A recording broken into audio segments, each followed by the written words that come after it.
Nós estamos começando a última mensagem da nossa série, Jonas e o crescimento da igreja. E eu queria ler o texto de Jonas 4. Depois eu quero pedir para as crianças fazerem o desenho de sempre. E aí nós vamos começar relembrando o que nós aprendemos e entrando nessa última mensagem, tá? Então vamos ler Jonas capítulo 4, versos 1 a 11. Vou pedir para você acompanhar a leitura que eu vou fazer. Depois as crianças que se preparem para o desenho.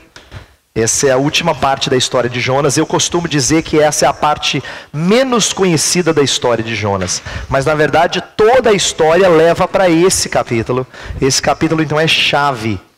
E eu quero que as crianças aprendam sempre Jonas à luz desse capítulo, tá? Diz assim, Jonas 4, de 1 a 11. Jonas, porém, ficou profundamente descontente com isso e enfureceu-se. Ele orou ao Senhor. Senhor, não foi isso que eu disse quando ainda estava em casa? Foi por isso que me apressei em fugir para Tarsis. Eu sabia que tu és misericordioso e compassivo, muito paciente, cheio de amor e que prometes castigar, mas depois te arrependes. Agora, Senhor, tira a minha vida, eu imploro, porque para mim é melhor morrer do que viver. O Senhor lhe respondeu: você tem alguma razão para essa fúria? Jonas saiu e sentou-se num lugar a leste da cidade. Ali construiu para si um abrigo, sentou-se à sua sombra e esperou para ver o que aconteceria com a cidade. Então o Senhor Deus fez crescer uma planta sobre Jonas, para dar sombra à sua cabeça e livrá-lo do calor, o que deu grande alegria a Jonas. Mas na madrugada do dia seguinte, Deus mandou uma lagarta atacar a planta e ela secou-se. Ao nascer do sol, Deus trouxe um vento oriental muito quente, e o sol bateu na cabeça de Jonas, ao ponto de ele quase desmaiar.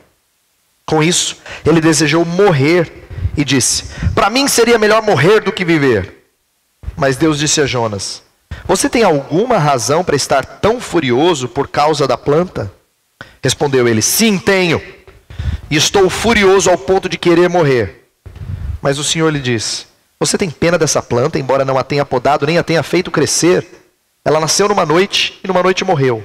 Contudo, Nínive tem mais de 120 mil pessoas que não sabem nem distinguir a mão direita da esquerda, além de muitos rebanhos. Não deveria eu ter pena dessa grande cidade?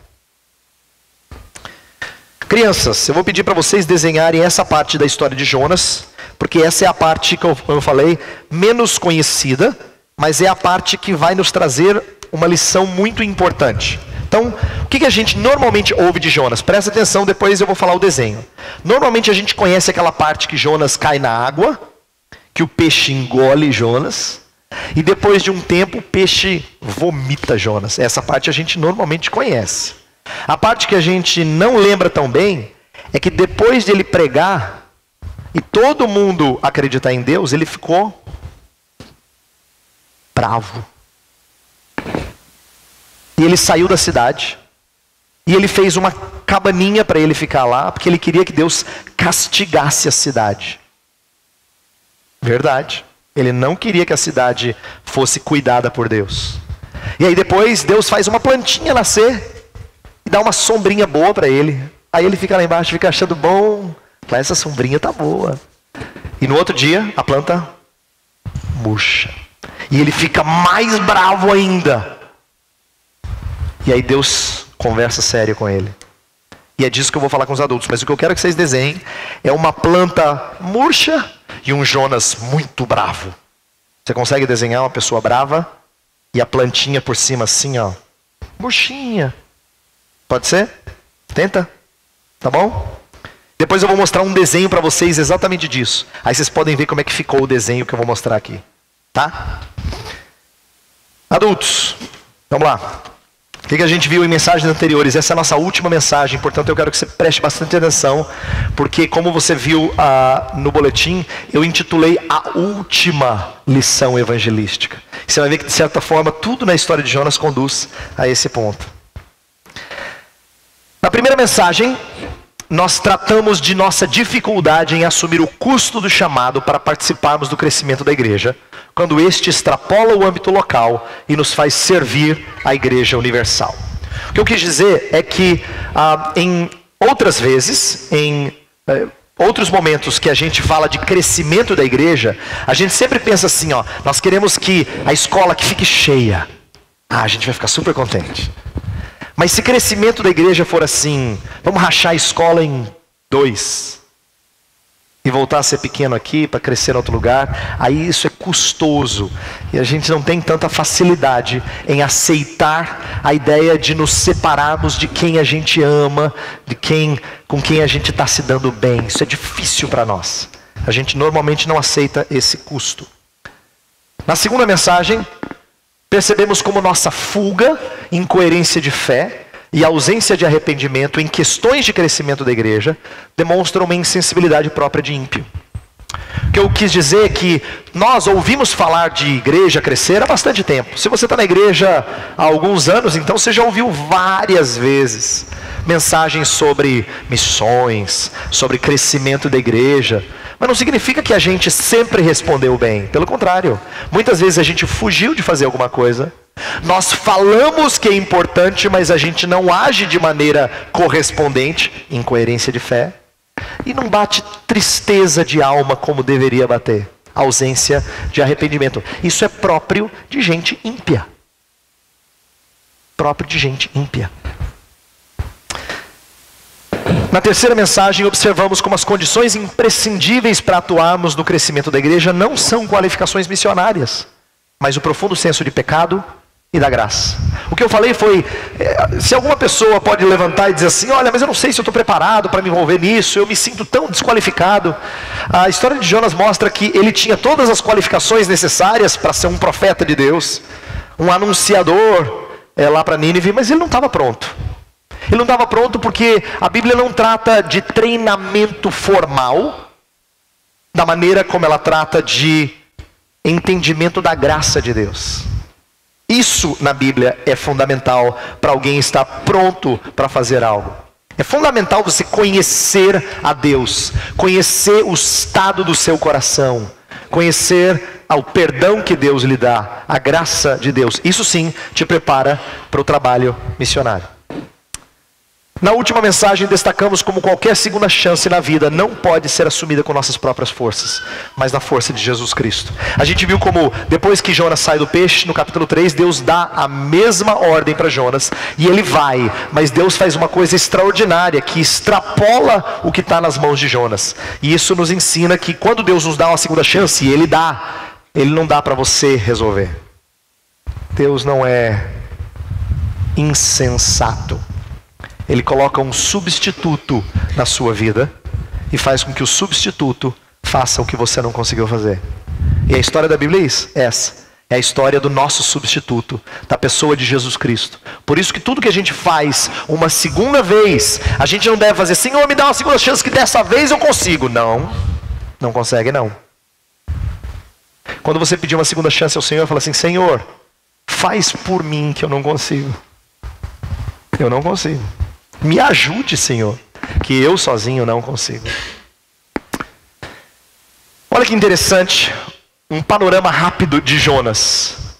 No capítulo 1 a gente viu Jonas correndo de Deus, para longe, do chamado de Deus. No capítulo 2 a gente viu Jonas correndo para Deus. Lá na barriga do peixe ele estava voltando para Deus. No capítulo 3 a gente vê Jonas correndo para Nínive. E no 4 ele está correndo de Nínive.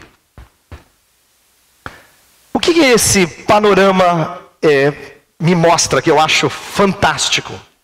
É que esse livro só pode ter vindo de Deus. Sabe por quê? Se eu escrevesse a história, eu acabaria ali no capítulo 3. Uau, ia ficar muito bonita essa história. Se acaba no capítulo 3, todo mundo levanta no cinema, aplaude em pé e fala, uau, que acontecimento fantástico. A história ficaria bonita. Ela termina de maneira triunfante. Mas não. O último capítulo dessa história é tremendamente frustrante. E isso para mim é uma evidência de que esse livro é inspirado. O relato não acabou no clímax do capítulo 3. Olha só, no 3, o que você tem? Você tem Deus mostrando misericórdia para com Jonas, para com os marinheiros no capítulo 1, para com Nínive no capítulo 3. Você tem o profeta se tornando bem sucedido no ministério, ele vai lá, faz a missão que Deus chamou ele para fazer, e ele é bem sucedido. E você tem Nínive livre do castigo de Deus. Todo mundo ganha. Só que não acaba aí a história. Esse era o ponto ideal para terminar o registro, na minha opinião.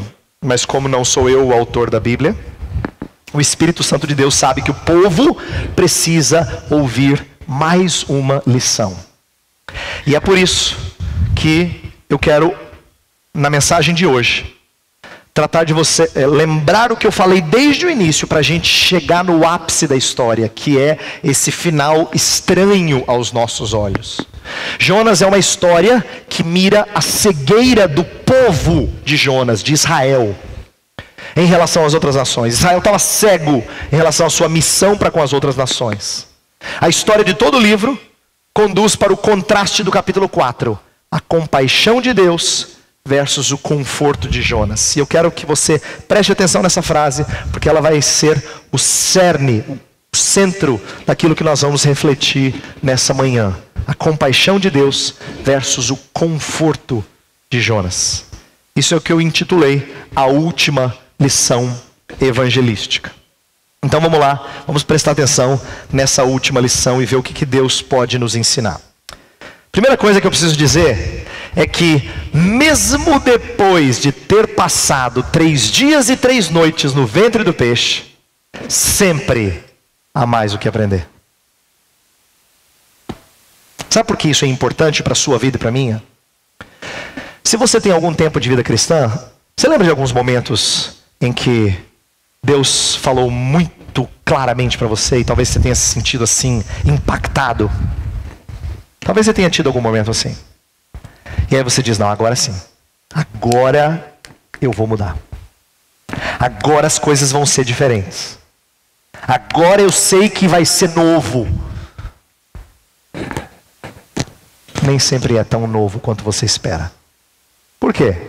Porque há sempre alguma coisa que nós não aprendemos. Há sempre alguma coisa a mais. Nem sempre aprendemos a lição após grande livramento. A experiência de Jonas do peixe o havia levado a obedecer. É verdade, ele obedeceu. Ele sai do peixe, ele vai para Nínive. Assim como disciplina da criança, muitas vezes leva ela a fazer o que o pai ou a mãe mandou. Ela faz empurrada, mas faz. Sabe quando você disciplina a criança? Ela vai fazer. Mas não significa que você alcançou o coração dela. Você só a levou a obedecer, só isso. Mas ela não teve o coraçãozinho dela atingido. E com Jonas é a mesma coisa. O peixe o levou a obedecer, mas não mudou o seu coração. O começo da história, ele fica frustrado diante daquilo que Deus faz na vida da cidade de Nínive. Fica frustrado, irritado. E tão irritado que ele pede a morte. Olha só. Ele fica irado e fala, Senhor, eu sabia que o Senhor ia ser compassivo. Por isso que eu não quis vir desde o começo. Eu prefiro morrer. Você vê um Jonas necessitado de aprender. No capítulo 3 parecia que ele tinha aprendido. Se a gente não soubesse o final da história, você diria assim, não, Jonas aprendeu. Porque ele foi para Nínive.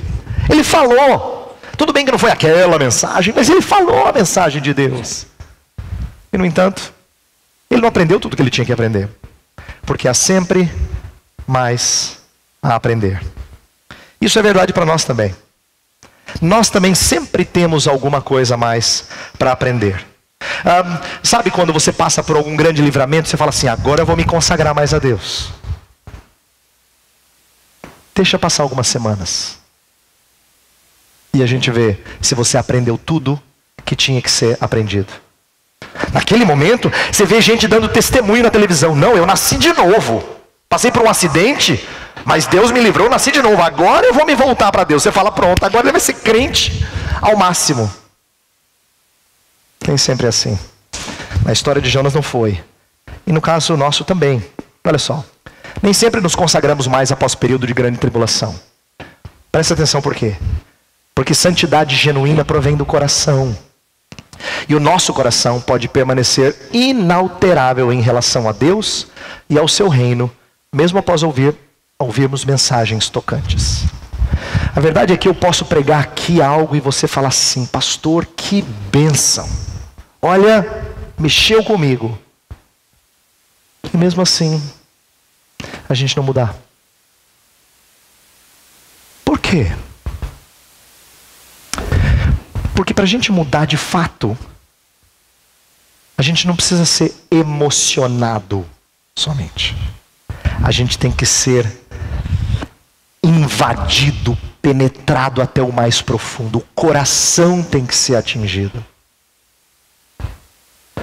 Jonas não teve o seu coração atingido, e muitas vezes nós não temos o nosso coração atingido. É por isso que a gente ouve, é por isso que a gente acha bonito, mas a gente não muda.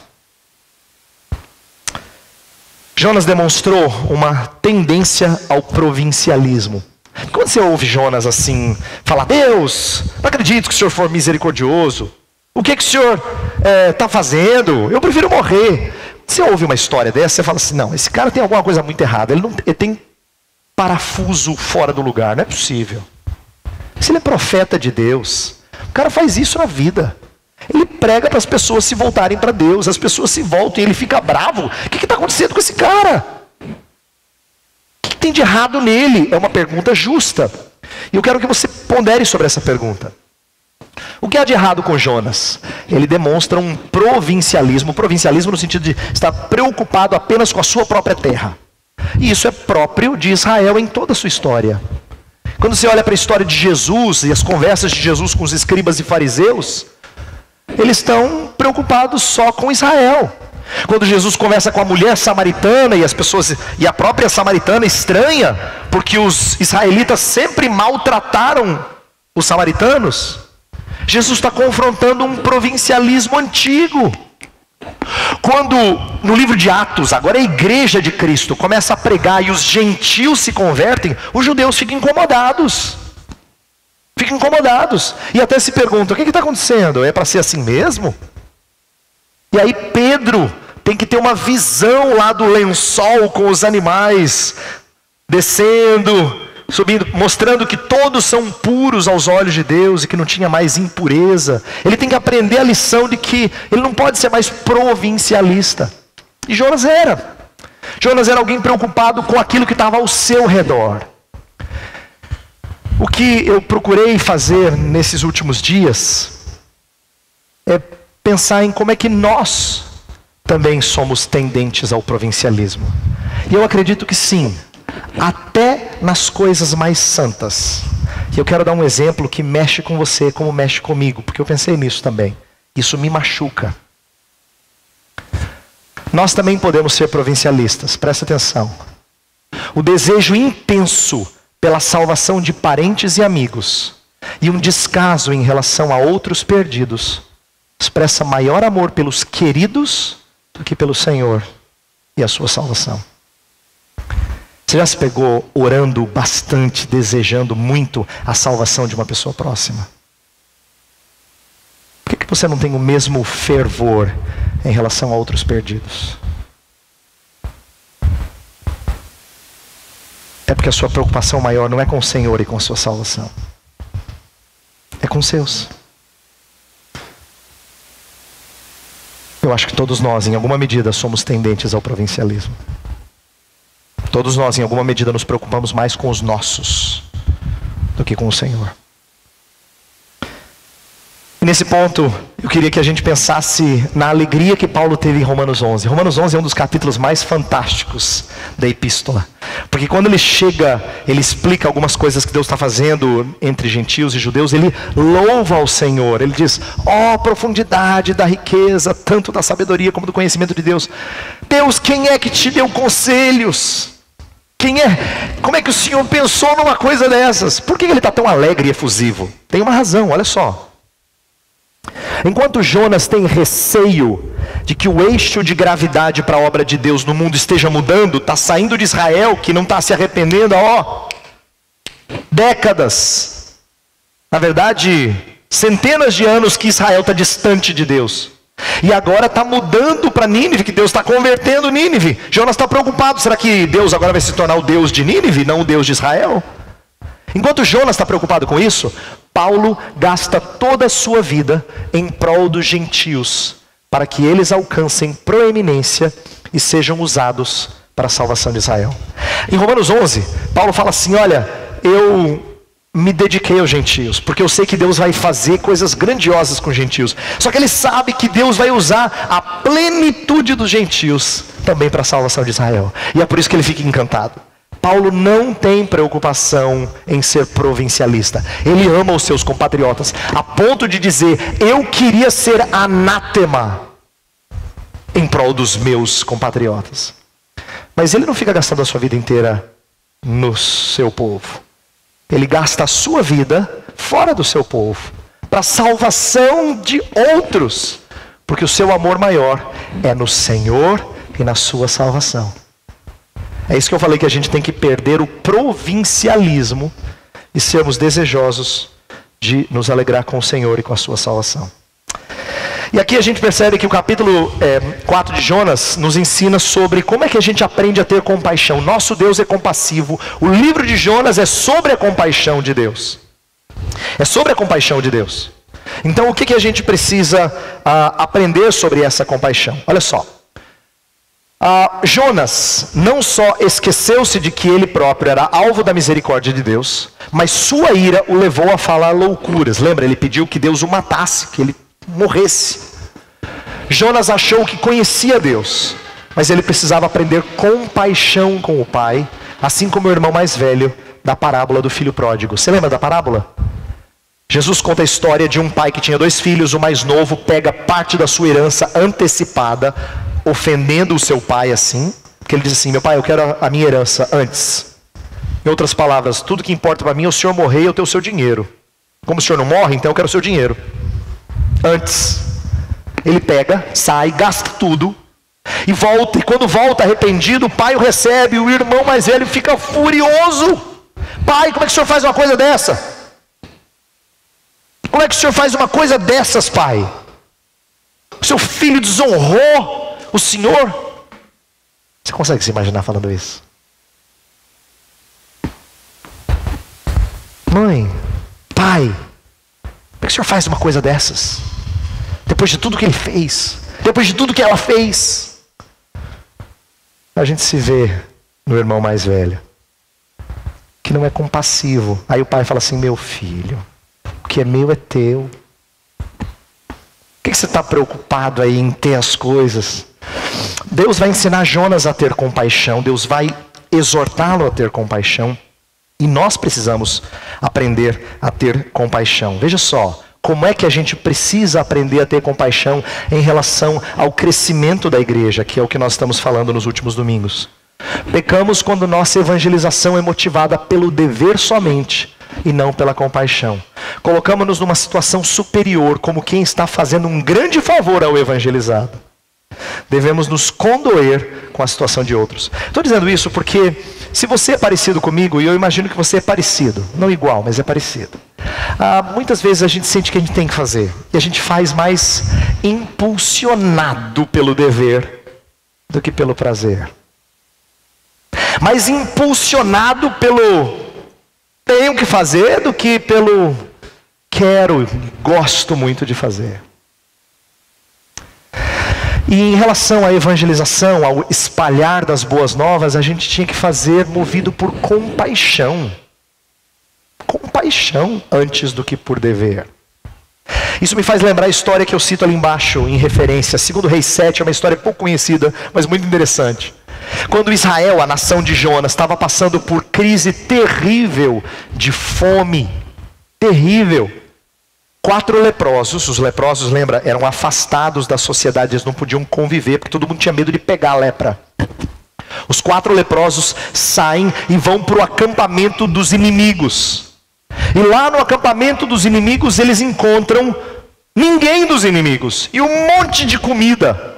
Deus tinha feito os inimigos dar no pé, né, fugirem. Deus fez algo lá extraordinário. E quando os leprosos chegam, imagina, eles estão acostumados a ser afastados da sociedade. Eles chegam num lugar que tem banquete, só para os 4. Eles começam a fazer festa. E o texto mostra assim, eles estão tão alegres. Aí uma hora bate uma tristeza. Porque eles falam assim, não está certo a gente comer isso aqui sozinho. Nosso povo está passando fome. E aí o texto fala que os 4 leprosos voltam para a cidade e anunciam para os guardas, tem comida lá. Eles querem transmitir as boas novas, porque eles se condoeram. O senso de dever tem que ser de compaixão, não de compulsão assim, ruim. A gente precisa aprender a ter compaixão quando a gente fala de falar de Cristo para as pessoas. E é nisso que Deus nos perscruta, sabe? Agora a gente vai entrar numa parte da mensagem que eu julgo ser mais importante, porque é onde fere. Deus vai começar a fazer cirurgia em Jonas. O Deus paciente, o verso 4, fala que Deus respondeu paciente às loucuras de Jonas. Jonas fala, quero morrer. Aí Deus fala assim, Jonas, você acha que está certo pedir isso? Sabe o que eu fico imaginando? Eu fico imaginando assim que... Você conhece o Deus que destruiu Sodoma e Gomorra? Conhece o Deus que inundou o mundo no dilúvio? Você conhece o Deus que matou Uzá só por ter encostado na arca, não deixar ela cair? Imagina Deus com Jonas assim, raio e mata Jonas na hora. Podia. Se fosse eu, já tinha feito. Como é que um cara tem a petulância de, depois de ser usado por Deus para uma obra de conversão tão grande, ainda fala assim, Deus, como é que o Senhor faz o que o Senhor faz? Prefiro morrer. É muita petulância. Mas Deus não é como eu. Ele fala assim, Jonas, tem razão de você falar assim. Deus é muito paciente. Muito paciente. O paciente Deus não só se mostra o oposto do profeta, mas ele irá expor o coração de Jonas ao próprio profeta. Ele vai mostrar para Jonas o estado do coração dele. A sabedoria de Deus o leva a utilizar um instrumento singelo para o seu teste, uma planta. Agora, crianças, vamos ver se o seu desenho ficou parecido assim, ó. Olha só, aquele é Jonas. Jonas, olha a cara do Jonas. Jonas está muito bravo. Dá para ver como ele está com uma cara assim de bravo? Por quê? Porque olha a plantinha murcha atrás dele. Murchinha. Ele não tem mais sombra. O que Deus fez? Deus fez uma planta nascer. Depois no outro dia veio um verme e a planta murchou. E aí o sol e o vento quente, naquela época tinha um vento oriental que fazia a temperatura chegar a um estágio assim insuportável. Jonas fica muito incomodado e irado, porque agora ele não tem a plantinha trazendo a sombra que ele queria. E nessa hora, a gente vai perceber algumas coisas importantes no tratamento de Deus. O finalzinho de Jonas é Deus tratando de Jonas no seu mais profundo. Olha só como é que Deus faz isso. Primeiro, Deus faz uma coisa meio estranha aos nossos olhos, mas eu comecei a perceber que ela não é tão estranha assim. Eu faço isso com os meus filhos, talvez vocês, pais, façam isso também. E Deus fez isso com outros filhos no passado. Ele levanta perguntas. E as perguntas de Deus são bem perscrutadoras. Olha só, Deus fez 3 perguntas a Jonas no capítulo 4. Elas expressam paciência com o profeta. Lembra? Num certo aspecto eu já falei que Deus se mostra paciente, mas mais do que isso, elas também são perscrutadoras, isto é, demonstram o estado de seu coração. Deus fez isso também com outros servos no passado, com Adão e Eva. Quando Deus vai encontrar Adão e Eva no jardim, depois que eles pecaram, depois que eles desobedeceram a Deus, Deus não diz para eles tudo o que aconteceu e traz a punição. Ele pergunta, Jonas, Adão, onde é que você estava? O que você fez? Por que você está assim? O que aconteceu? E aí Deus vai levando. Deus fez isso outras vezes. Deus fez isso com Jó. Com Jó ele levanta um monte de pergunta. Jó fica sem resposta. Ele fala. No final do livro dele ele fala, Senhor, depois que o Senhor falou eu me calei. Fechei a boca. Porque as perguntas de Deus deixaram ele sem resposta. E por falar em sem resposta, como é que termina o livro de Jonas? Jonas não tem resposta. Ela termina com uma pergunta de Deus. As perguntas de Deus são perscrutadoras. E nessa hora a gente percebe que ele está expondo o coração de Jonas.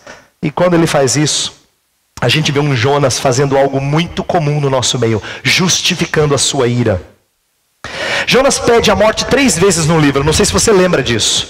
No capítulo 1 a gente falou que Jonas, num determinado momento lá do barco, quando está na tempestade, os marinheiros perguntam para ele assim: Jonas, o que a gente deve fazer com você? E ele fala: me lancem no mar. E eu disse naquela ocasião que quando Jonas faz isso, Jonas não está sendo assim, sacrificial, não está fazendo nenhum gesto bonito, dizendo, me matem para que vocês sejam livres, nada disso. Jonas não cria que Deus era compassivo? Ele fala isso no capítulo 4, ele podia ter pedido, Deus, tem compaixão de nós. Mas ele não queria orar, ele preferia morrer. E nessa hora, a gente percebe que ele pede a morte de outra maneira, não diretamente para Deus, mas ele pede a morte. E no capítulo 4 ele pede mais 2 vezes a morte. Assim como Pedro negou Jesus Cristo 3 vezes. E eu achei isso curioso, ter pensado em 3 e 3. Por quê? Porque negar uma vez você poderia dizer um escorregão, mas 3 vezes é porque você estava realmente firme no seu propósito. Você faz uma, você poderia dizer, ó, escapuliu. Não escapuliu. Não escapuliu. Você pediu mais de uma vez, é porque você realmente está com seu coração disposto a algumas coisas rebeldes para com Deus. Na última vez, por causa do calor, lembra? A planta murchou, veio o vento quente, o sol queimando a cabeça de Jonas. Então ele fala, Deus, eu prefiro morrer.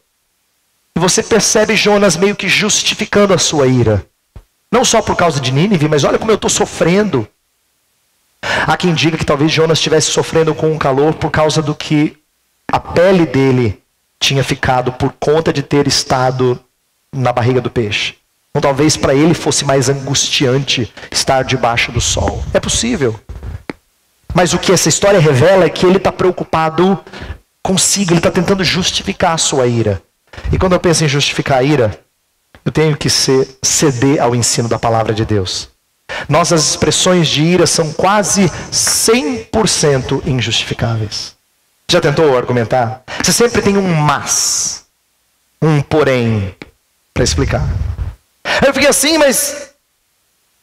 É porque... mas é que ela... Você sempre tem uma continuação para explicar, para justificar o porquê você ficou daquele jeito. E olha, se a gente for bem honesto, quase 100% das vezes você não tem justificativo. O destempero que ela provoca revela vergonhosamente o estado do nosso coração. E eu queria falar disso, queria que você prestasse atenção nisso, à medida que a gente vai fechando essa mensagem. A ira revela o seu egoísmo, o meu egoísmo, os nossos ídolos. E eu quero que você agora fique face a face com os seus ídolos. Assim como eu tenho sido... Deus tem me mostrado alguns dos meus ídolos. Eu queria que você pensasse numa coisa que foi importante eu ter aprendido essa semana. Olha só. A ira pecaminosa, ela é negativa não só por ser destruidora, mas por ser reveladora. Isto é, ela revela os nossos ídolos. Isto é, a ira é ruim não só porque nos faz pecadores, isto é, iracundos, mas porque revela quem nós somos. O que eu quero dizer por essa frase?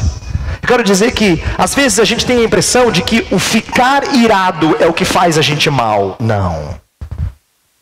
Isso é evidência de que você é mal. O ficar irado revela quem você é. É por isso que ira é uma coisa vergonhosa.